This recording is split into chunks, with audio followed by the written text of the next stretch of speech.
I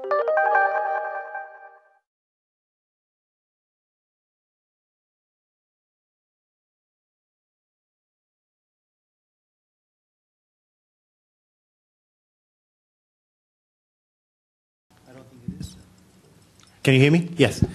Within the general broad outline of the panel, I will speak on my observations on pitfalls in the study of terrorism. First, more than 3 decades ago, Hannah Arendt, in her book on violence, wondered why there was no systematic study of violence. Today, I wonder why there is way too much study of violence, particularly that is perpetrated by Arabs and Muslims. Is there such a thing as too much study of violence or of terrorism? And whether that has any impact on American foreign policy and how it's received or disapproved in various parts of the world, especially in the Middle East.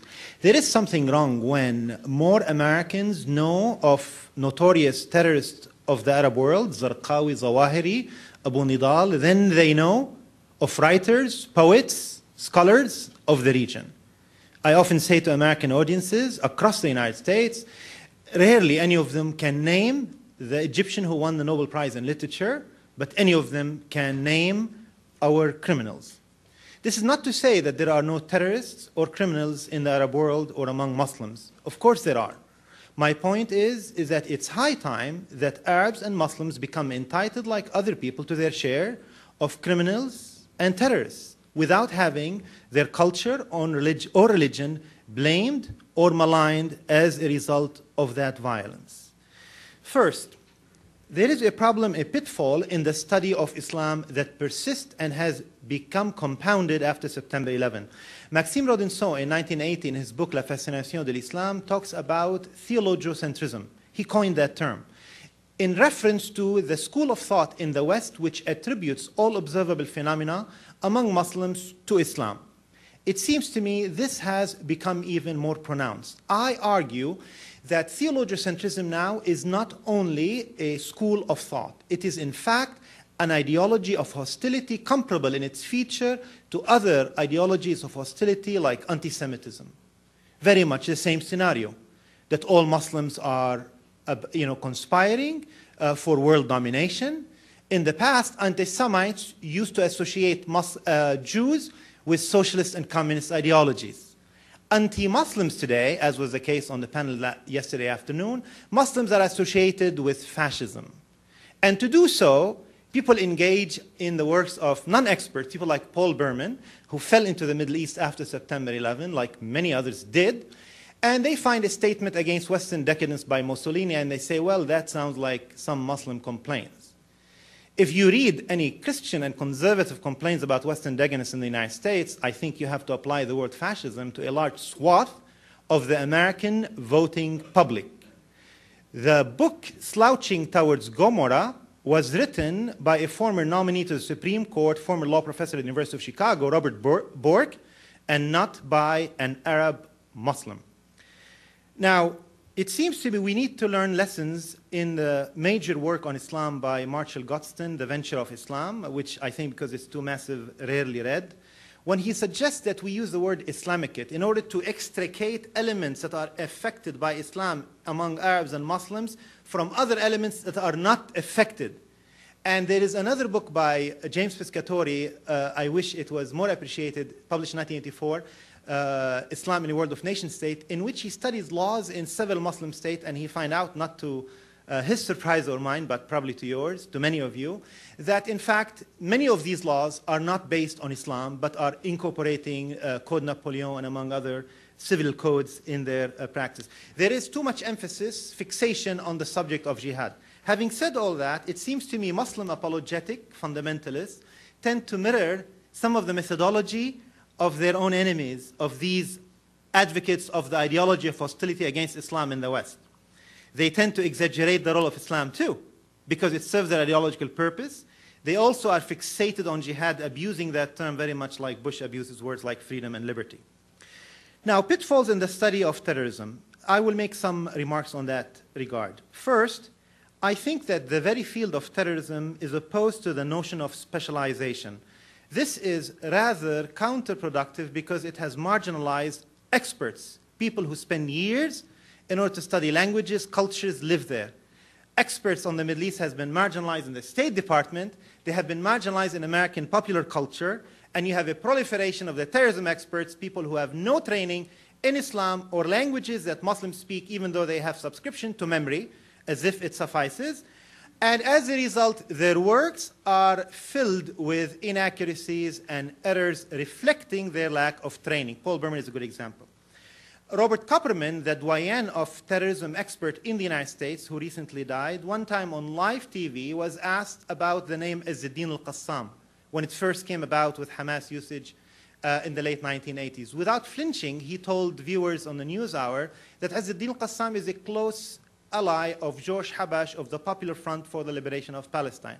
For those of you, of course, many know, Izz-ad-Din al-Qassam was a Syrian who fought with Palestinians and died back in 1935. 2, there is disproportionate focus and attention with theologocentric assumptions about terrorism in the Middle East. In fact, the Jerusalem Post back under different ownership did a study of New York Times coverage of terrorism, and they found out that in the 1970s most terrorist acts were committed in Latin America, and yet most New York Times coverage of terrorism was on the Middle East. There is certain propensity. There is a political motive for focusing more on terrorism in the Middle East by Arabs and by Muslims than there is for terrorism somewhere else. For some reason, it is much more noteworthy, even though there are studies that have clearly dispelled the religious motive of Middle East terrorism. And I think Robert Pape's work is very effective in that regard. And the reason it is because he used data, which is not used by people who are making all these broad generalizations about Middle East terrorism. 3, I think there is increased politicization of the term. It seems to me that allows the US government to decide, and the Israeli government for sure, because it is widely received in the United States in its standards and parameters, of whatever they decide. I mean, yesterday when I asked, not to pick on you, Robert Pape about why he, for example, includes attack on US Marines in Lebanon who were involved in the civil war as an act of terrorism, and he said, because everybody does. Well, it seems to me as academics we have to come up with a much better answer than that. It is incumbent on us not to succumb to pressures and standards and terminologies that are being forced on us by governments, particular government, to influence our work. It is in that regard that our work on the Middle East is political knowledge as Edward Said described it. It is political knowledge because it is susceptible to influences by the US government or by the Israeli government, especially in regard to terrorism. You wonder if you want to study or establish a center on data on women in the Middle East region, you wonder how much money and funding you will get for that, as opposed to, say, if you want to study suicide bombing.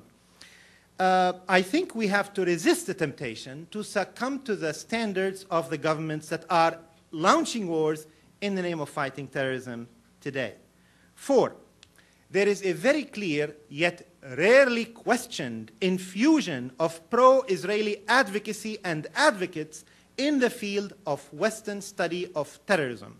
In fact, there is a large number, disproportionate number, of Israeli experts on terrorism who fill the ranks of many think tanks that study terrorism in the United States and in the West in general. 5, there remains continued insistence on the exclusion of Israel from the label of terrorism, which I think only makes the study of terrorism in the West more unpalatable to many tastes among Arabs and Muslims. I mean, I think it is legitimate for Palestinians to ask how many of their own civilians have to die over how many years before one act, not two, one act of violence by Israel against civilians will be described in the West as an act of terrorism. I mean, we live today in an age when fighter jets, F-18, are used to assassinate Palestinians in apartment buildings in crowded streets of Gaza, one of the most densely populated areas in the world. And that is accepted, not an act of terrorism. 6, there is a political resistance to the root causes analysis. People are in the United States afraid to address the root causes, even though I think you can legitimately argue the root cause analysis is much better in order to undermine the support for terrorism towards eliminating terrorism altogether. We remember how Rudolph Giuliani, who became a hero after September 11 for reasons unbeknownst to me, insisted that nobody can speak about the Palestinian cause.